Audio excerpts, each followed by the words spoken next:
ನೀನು ಹೋಗುದು ಬೇಡ ಈಗ. ಸಿದ್ಧನಾಗಿದ್ದಾನೆ. ಹೌದು. ಹಾಗೆಂದೇಳಿ ನೀವು ಹೊರಟಂತಹ ಪರಿಯನ್ನು ಕಾಣುವಾಗ ಆಶ್ಚರ್ಯಗೊಂಡವನಿಗೆ ಆಜ್ಞೆಯನ್ನು ಮಾಡಿದವನಿದ್ದೀನಿ. ಸ್ವಾಮಿ ಇದು ಎಲ್ಲಿಗೆ ಹೊರಟದ್ದು? ಇನ್ನು ನನ್ನ ಕಾರ್ಯ ಆದಾಗಿತ್ತು. ಯಾಕೆ ಎಲ್ಲಿಗಾದ್ರೂ ಹೋಗುವಾಗ ಎಲ್ಲಿಗೆ ಅಂತ ಕೇಳ್ತಾರೆ. ಹೇಳಬಾರದೆ? ದೂರ ಅಂತ ಕೇಳಿ. ದೂರ ಎಲ್ಲಿಗೆ ಕೇಳಬಹುದಾ? ಎಲ್ಲಿಗೇನು ಅಂತ ಪದವನ್ನು ಬಿಡ್ಬೇಕಾ? ಹೌದು. ಅದು ಬೇಡ, ಅದು ಅಪಶಕುನ ಆಗ್ತದೆ. ಅಪಶಕುನ ಅಂತ ಎನ್ನುವಂತಹ ಮಾತನ್ನು ಹೇಳಿದ್ದೀರಿ. ನಿಮಗೊಂದು ಮಾತನ್ನು ಹೇಳುತ್ತಾ ಇದ್ದೀರಿ. ಏನು? ತಾವು ಹೊರಡುವಂತಹ ಶುಭ ಕಾರ್ಯಕ್ಕೆ ಮನೆಯ ಒಂದು ಕಣ್ಣ ಹೋಗುವಂತಹ ವೇಳೆಯಲ್ಲಿ ಅಡ್ಡ ಬಂದಾಗ ಅಪಶಕುನವಾಗಿದ್ದ ಸ್ವಾಮಿ. ಮನೆಯ ಬೆಕ್ಕು ಬಂದ್ರೆ ಅಪಶಕುನ ಆಗ್ಲಿಕ್ಕಿಲ್ಲ. ಹಾಗೆ ಅಂತೇಳಿ ಅದು ಮನೆಯ ಬೆಕ್ಕು ಬಂದಾಗ ಅಪಶಕುನವಾಗದಿದ್ದಲ್ಲಿ ನಿಮ್ಮ ಮನದ ಬೇಕು ಬಂದದಲ್ಲ ಇಲ್ಲಿ. ಹೌದು. ಅಪಶಕುನ ಹೇಗಿರ್ತದೆ? ಆಗುದಿಲ್ವಲ್ಲ ಸ್ವಾಮಿ. ವಿಶೇಷತೆಯನ್ನು ಏನು? ತೊಡಿಸಿಕೊಂಡಂತಹ ಹುಡುಗಿ ತೊಡಿಗೆ ಎಲ್ಲವೂ ಕೂಡ ಈ ತೊಡಿಗೆಯನ್ನು ತೊಡಿಸಿಕೊಂಡು ಹೊರಟಂತಹ ಪರಿಯಲ್ಲಿ ಕೇಳುತ್ತಾ ಇದ್ದೇನೆ. ಅವಳಿಗೆ ಹೇಳಬಹುದು.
ಹೋಗುತ್ತಿರುವುದು ಮತ್ತೆಲ್ಲಿಗೋ ಅಲ್ಲ, ದೇವಲೋಕಕ್ಕೆ ಹೋಗುತ್ತಾ ಇದ್ದೇನೆ. ಸ್ವರ್ಗಲೋಕದ ಕಡೆಗೆ. ಹೌದು. ವಿಶೇಷ ಏನಂತ ಸ್ವಾಮಿ? ವಿಶೇಷ ಉಂಟು. ಹೌದು.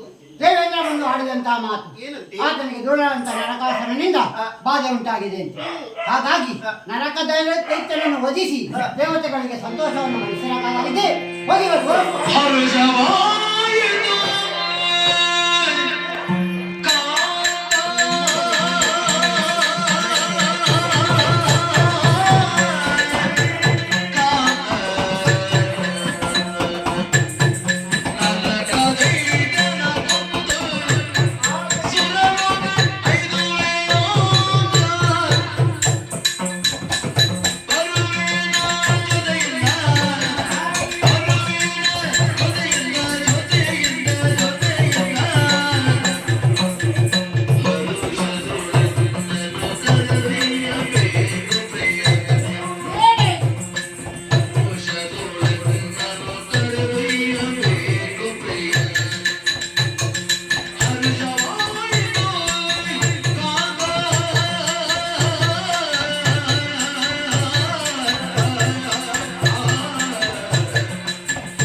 ಇವರಿಗೆ ಸಂತೋಷ ಅಂತ. ನನಗೆ ಹೇಗೆ ಅವನ ಜೊತೆಲಿ ಯುದ್ಧವನ್ನು ಮಾಡುದಂತ ನಾನು ಆಲೋಚನೆ ಮಾಡ್ತಾ ಇದ್ದೇನೆ. ನಿನಗೆ ಸಂತೋಷ ಆಗುದು ಸ್ವಾಮಿ? ನನಗೆ ಸಂತೋಷವಾಗ್ತದೆ ಹೇಳುವುದಕ್ಕೆ ಕಾರಣ ಮತ್ತೆ ನೀವು ಮಾಡುವಂತ ಯುದ್ಧಕ್ಕೆಲ್ಲ ಮತ್ತೆ ನನಗೆ ನೀವು ಸ್ವರ್ಗಲೋಕದ ಕಡೆಗೆ ಹೋಗುತ್ತೀರಲ್ವಾ, ಆ ವಿಚಾರವಾಗಿ ಸಂತೋಷವಾದದ್ದು. ಯಾಕೆ ಸಂತೋಷವಾಗುದು ಸ್ವಾಮಿ? ಆ ದಿನದಲ್ಲಿ ಒಂದು ನಾರದ ಬಂದು ಯಾವ ದಿನ ಅದು ಒಂದು ಪ್ರಕರಣ ನಮ್ಮಲ್ಲಿ ಹೌದು ನಾನು ಬಂದಾಗ ಬಹಳ ಹಿಂದೆ. ಹೌದು ನನಗೊಂದು ಮಾತು ಕೊಟ್ಟದ್ದು ನಾವು. ಹಿಂದಿನದ್ದಲ್ಲ ನೆನಪು ನನಗೆ ಇರುವುದಿಲ್ಲ. ಹಿಂದಿನದ್ದೆಲ್ಲ ಯಾಕೆ ಈಗ ಹೌದು ಅದು ಬೇಡವಾ? ಬೇಡ. ಈಗ ಅದು ಹೊಸತದ್ದು ಬೇಕಾ? ಹಾ. ಹಾಗೆಂದೇಳಿ ಹೆಣ್ಣು ಮಕ್ಕಳಿಗೆ ಮಾತು ಕೊಟ್ಟಿದ್ದೀರಲ್ಲ ನೀವು. ಹೆಣ್ಣಲ್ವ ನಾನು? ಹೌದು. ಹೆಣ್ಣಿಗೆ ಒಂದು ಮಾತು ಕೊಟ್ಟಾಗ ಯಾವತ್ತಾದ್ರೂ ಹುಸಿ ಆಗುವುದು ಉಂಟಾ? ಇಲ್ಲಪ್ಪ, ಹೆಣ್ಣಿಗಾದ್ರೂ ಆದೀತು. ಈ ಹೆಂಡತಿಯರಿಗೆ ಮಾತನ್ನೇ ಕೊಡಬಾರ್ದು.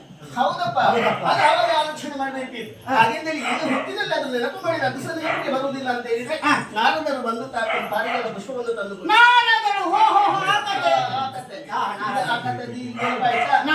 ಅವರು ಬರುದು ಹೀಗೆ ಅಲ್ಲ? ಹೌದಪ್ಪ. ನಾರಾಯಣ ನಾರಾಯಣ. ಎಲ್ಲವೂ ಸರಿ.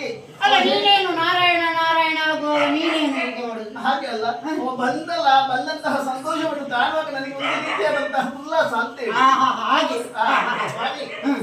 ಕೊಟ್ಟಂತಹ ಪಾರಿಜಾತ ಪುಷ್ಪವನ್ನು ತಾವೇನು ಮಾಡಿದ್ದೀರಿ? ಮಡದಿಯಾದಂತ ರುಕ್ಮಿಣಿಗೆ ಮುಡಿಸಿದ್ದೇನೆ. ಎಷ್ಟು ಮಂದಿ ಮಾಡಿದ್ದೀರು ನಿಮಗೆ? 8 ಜನ. 8 ಜನ ಅಷ್ಟಮಹಿಷಿಯರು. ಹೌದು. ಅಷ್ಟಮಹಿಷಿಯರಿಗೆ ಉಳಿದ 7 ಮಂದಿಯನ್ನು ಬಿಟ್ಟು ಅವಳೊಬ್ಬನಿಗೆ ಮುಡಿಸಿದ್ದೀರಲ್ಲ. ಆ ಸಂದರ್ಭದಲ್ಲಿ ಅವಳೇ ಇದ್ದದ್ದಲ್ಲ. ಅದು ಹೇಗಾಯ್ತು ಗೊತ್ತುಂಟ? ಒಂದು ಕಣ್ಣಿಗೆ ಬೆಣ್ಣೆ ಮತ್ತೊಂದು ಕಣ್ಣಿಗೆ ಚಿನ್ನ ಹಾಕಿದಾಗ ಆಗ್ಲಿಲ್ವಾ? ಆ ರೀತಿಯಲ್ಲಿ ಸಿಟ್ಟು ಬಂದಾಗ ನಾನು ನೇರವಾಗಿ ಶೋಕಾಗಾರವನ್ನು ಸೇರಿದವಳು. ಆ ಆಡಿದಂತಹ ಮಾತು ಮಾರಹರಿಯ ಅಣೆಯಾಗಿ ಕೂಡ ಪಾರಿಜಾತದ ಪುಷ್ಪವನ್ನು ವೃಕ್ಷವನ್ನು ತೋರಿಸುತ್ತೇನೆ ಎನ್ನುವ ಹಾಗೆ ಹೌದು. ಸ್ವರ್ಗದ ಹಾದಿಯಲ್ಲಿ ಹೋಗುತ್ತಾ ಇರುವಂತಹ ವೇಳೆಯಲ್ಲಿ ಆ ವೃಕ್ಷವನ್ನು ಕಂಡು ಸಂತೋಷಗೊಳ್ಳಬೇಕು ಎನ್ನುವಂತಹ ಮನದಾಸೆ ಕರೆದುಕೊಂಡು ಹೋಗಬೇಕು ನೀವು. ಅವಳ ಸಿದ್ಧನಾಗಿದ್ದಾನೆ. ಯಾರು?